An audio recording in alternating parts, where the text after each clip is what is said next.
Hey everyone, Ryan here, or M&R Productions, and today we're taking a look at the 33rd set in the LEGO Ideas lineup. Officially released as of February 1st, 2021, set 21325, the Medieval Blacksmith is based off an original design by Daniel Siskin, who now predominantly runs Brick Mania. However, he did design the original version of this, which is what the LEGO Ideas project was based off of, which is really cool to see LEGO do something based off an older set like this as a LEGO Ideas set. I think it works wonderfully, but this set does retail for $150 in the United States. It includes 2,164 pieces, and it has 4 minifigs. The box art is pretty nice, I suppose. They've gone with the all black look because it is rated an 18+ set. That doesn't mean you have to be 18 to build it, but essentially they're doing that to get more adults in the door into LEGO, which I think is a generally great thing because, of course, I'm an adult, I'm into LEGO, and I would love for more people to be into it because it's something I enjoy, so I want other people to be able to enjoy that too. The back of the box is going to show off all the features and everything for the set, and let's see if there's anything special with the unboxing experience. It should come as a surprise to nobody that inside the box there will probably be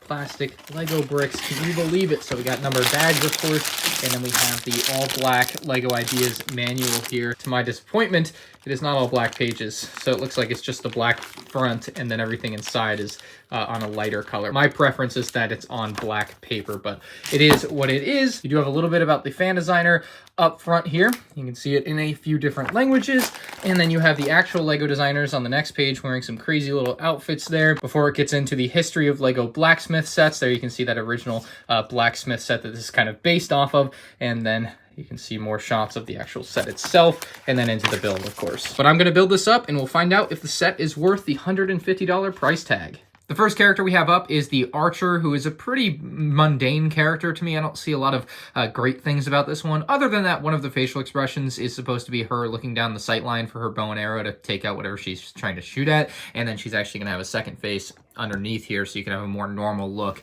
than this if you're just trying to have her walking around the Medieval Blacksmith. Next up is the blacksmith himself, and he's a rather fun-looking dude. He's got his full beard, which attaches underneath the head, and then, of course, his hair with the little ponytail at the back, which, of course, attaches to the top of the head. There is a full face print underneath all that hair, and that's what it looks like, and that is second face there, which is actually a really fun-looking one with the tongue sticking out. I think that's going to be the one that a lot of people are going to opt for, especially kids. They'll like that a lot. The rest of his outfit is pretty standard for a blacksmith. He's got his apron on. You get a little pouch at the front there for whatever he's going to put in there. Obviously, you can't actually put anything in there. It's just a print. And the final two characters here are the Black Falcon Knights. This one's an older guy. He, of course, has the shield with the Black Falcon on there. And then, of course, his torso print is going to have the same exact design there. It's got a nice blue and gunmetal gray color scheme to it, which is great. Piece of armor he's wearing with the little shoulder pad. And then his face print has a beard on it, unlike the other guy who actually has a beard. This is just a face print beard and then a hairpiece. And the female counterpart looks like this. She's actually got a little headband, though, right underneath her hair there. You can see the print for it. Same exact outfit.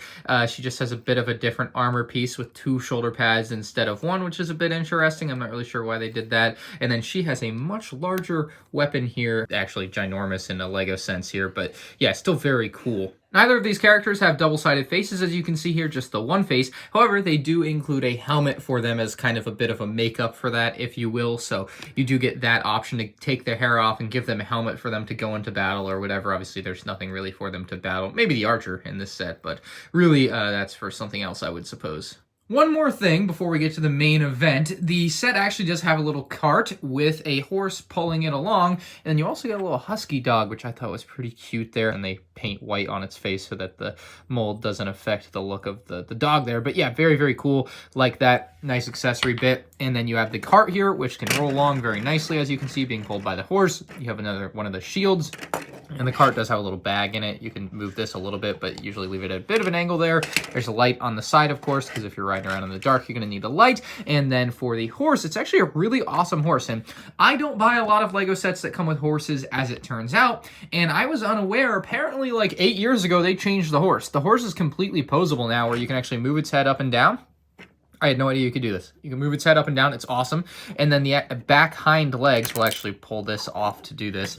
You can see that this bit comes off, and then you have this gaping hole in the horse, which they actually include a piece to fill with. The back legs can move as well. So you have a couple different abilities to move that around. You can stand him up and he'll stay like that. That is freaking awesome. I had no idea they had changed the Lego horses to be able to do that. So that is a really neat horse, really nice inclusion in the set. I think the simplest way I can describe this set off the bat is surprisingly good. The build does get a bit tedious in the middle when you have to build the tree, but as far as the building experience goes, like for people that care about that, it's good. It's fine. It's like par for the course. I guess it's what you would expect. It's nothing spectacular, but it's also nothing too tedious or difficult that you can't do if you're like 12 years old. Like this can also be built by younger people. Like you don't have to be 18 to build this. That's something that I kind of see misconstrued from time to time with some of these sets that are 18 plus. Like you don't have to be 18 to buy this. Big shock. Like this is perfectly fine if you're younger than 18. So just wanted to get that out of the way. But let's start on the exterior of the building here, where you have a little logo for the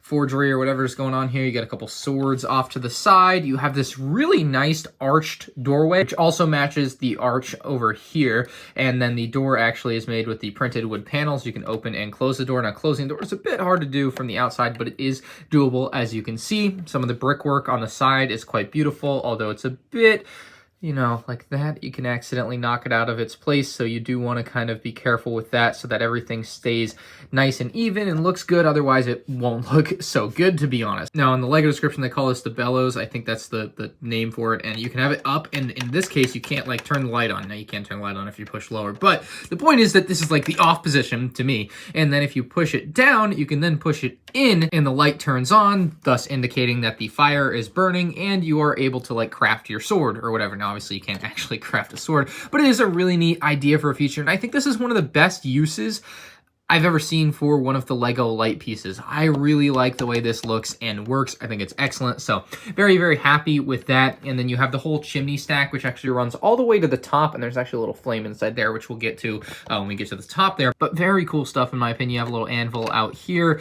The ground on the outside isn't like expansive. Like there is space enough to like have your blacksmith figure here, but there's not like a ton of extra space or anything. Moving over to the next side of the building, you have this little like pumpkin patch area, and you can put this back up and out of the way, nicely hidden there. You have windows. You have windows that can open as you get closer to the top here. Of course, you got to be on the inside to push them out. And then another little window at the very top here.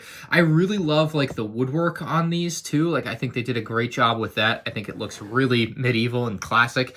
Here you can see some of the stonework here that I've messed up. So you're going to, again, have trouble with that. That's probably the biggest flaw in this set to me. And that's something that's just common in Lego when you have to do something like this, is that they'll get pushed out of the way from time to time.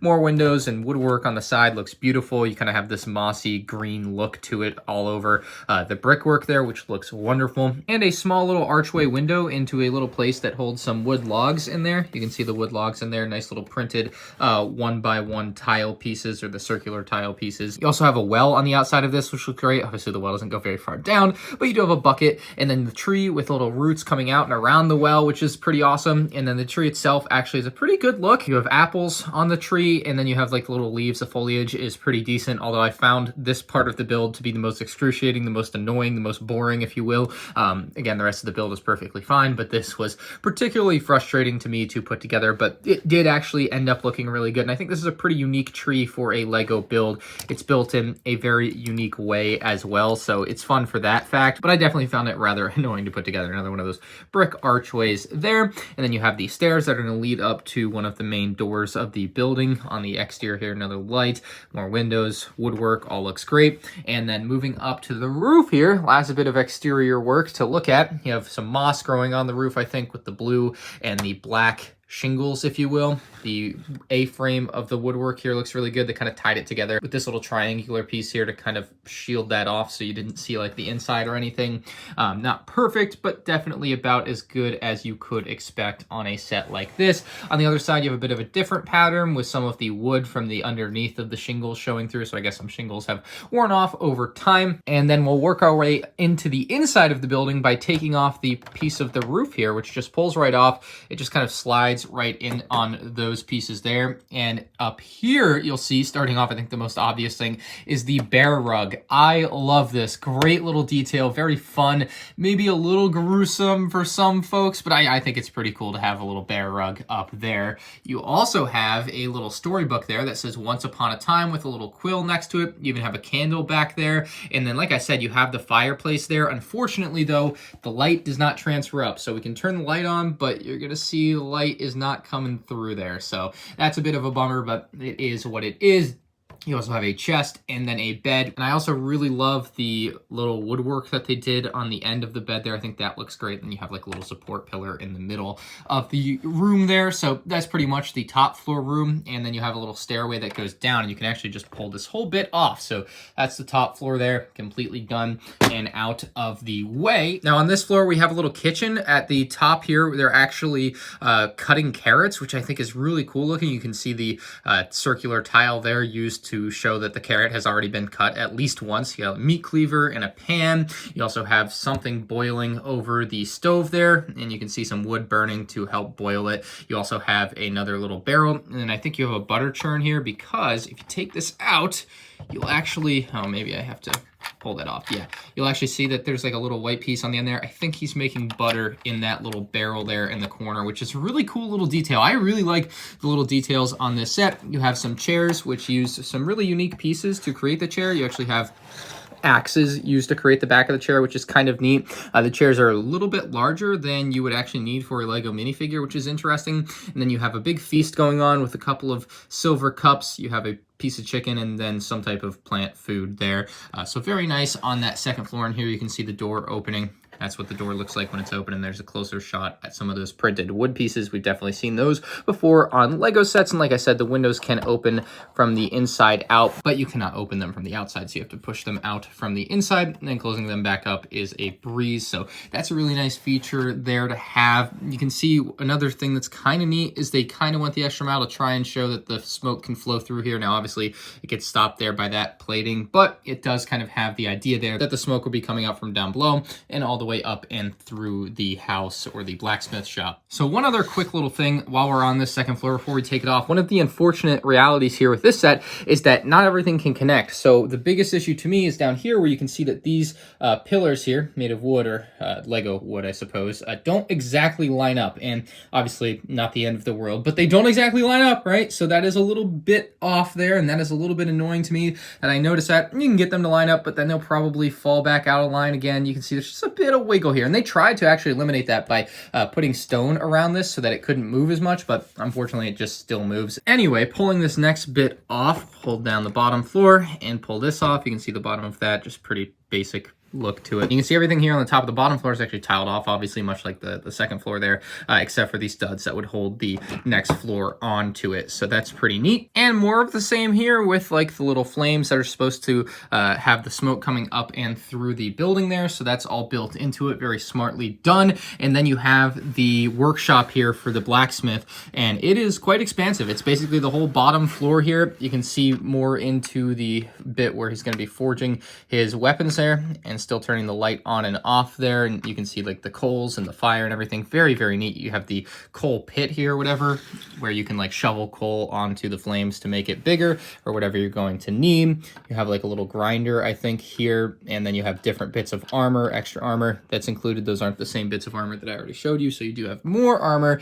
in the set with another shield for the Black Falcons, and you have more coal reserves, I believe, down in that particular box. More armor, more different little tools and such for him to use. And again, another little anvil on the inside here with an orange bit on top of it. Probably a hot piece of iron, I believe, is what that would be representing, versus this one, which doesn't really have anything on it. And then, of course, with the blacksmith inside, there's plenty of room for him to work around with in here, which is great to see. So you don't end up being squished like you might be a little bit on the outside here. You're going to have plenty of interior space for this guy to be working about and doing his thing. And this door, much like the door on the second floor, can open very nicely. There's another good look at those stairs on the exterior of the first floor without the second and third floors in the way. But yeah, windows open, you know the drill, same as the second floor. Very, very beautiful. I wasn't going to show it, but just to show you how easy it is to put this thing back together, because I think you should know. Lining up the chimney is basically all you have to do. Otherwise, I'd get a bit confused figuring out which orientation to put things in, because like the walls all kind of look the same, if you will. But you push that on, and then you grab the roof, and the chimney should, again, be facing you. And just like that, you're all attached and ready to go. And then you can take the other open side roof bit, and you're literally just going to place it in like that. Like it just falls right into place. It's really easy to do. You shouldn't have trouble with it. My actually biggest qualm with this set perhaps is actually how you pick it up. Like I don't even know where to grab it, because if you grab it on the side, you're gonna ruin your rock work. If you grab it here, you're gonna pull it away from the base of the set, which you, again, don't want to do, obviously. You want the whole thing to come with you when you pick it up. So what I've ended up doing is like pulling it near the edge of the table and literally like pulling it off and then having it fall in my hand and then picking it up like this, which is probably rather dangerous and not smart. But to me, it's like the one place where I feel like grabbing it is not a bad idea. I suppose if my other hand wasn't holding the phone, I would grab it around the staircase. It's probably another great place to grab it. But like, it feels like there's a lot of loose bits and bobs on this set that you don't want to grab at. If you were thinking of picking up the Medieval Blacksmith, I think I can go ahead and recommend it for you. I think this one's really, really cool, especially if you're a fan of like classic castle. I know this isn't exactly like a castle set, but it's kind of in the same vein. It's got that old-timey vibes, and it does have 2 Black Falcon Knights, so it definitely has a little bit of a tie to that in that way. And it's, of course, its own kind of unique thing based off something that Lego did like 20 years ago from Daniel Siskin. Like, it's a really neat homage to that in a way. It's not exactly the same. It's certainly completely different in a lot of ways, but it's still a really nice piece to kind of feel like, hey, yeah, they did something like this way, way, way back, but this is still a really fun and new and unique twist on it, and it looks absolutely stunning in like every way. Like they really outdid themselves. It's got a real nice medieval, old-timey look to it with the woodwork and the stonework and then the moss that they added on kind of all over the place. It looks really spectacular. And then, of course, one of my favorite lighting functions I think I've ever seen in a Lego set. I don't know if that may ever be topped. I think that's a really perfect use for that piece. But let me know what you guys think about this one in the comments below. I think it's beautiful. I'll put an affiliate link down in the description if you're going to buy this from lego.com to help support the channel as well. If you guid enjoyed, a like is greatly appreciated. If you're new to the channel, make sure you subscribe, and I'll see you guys in the next one. Peace out.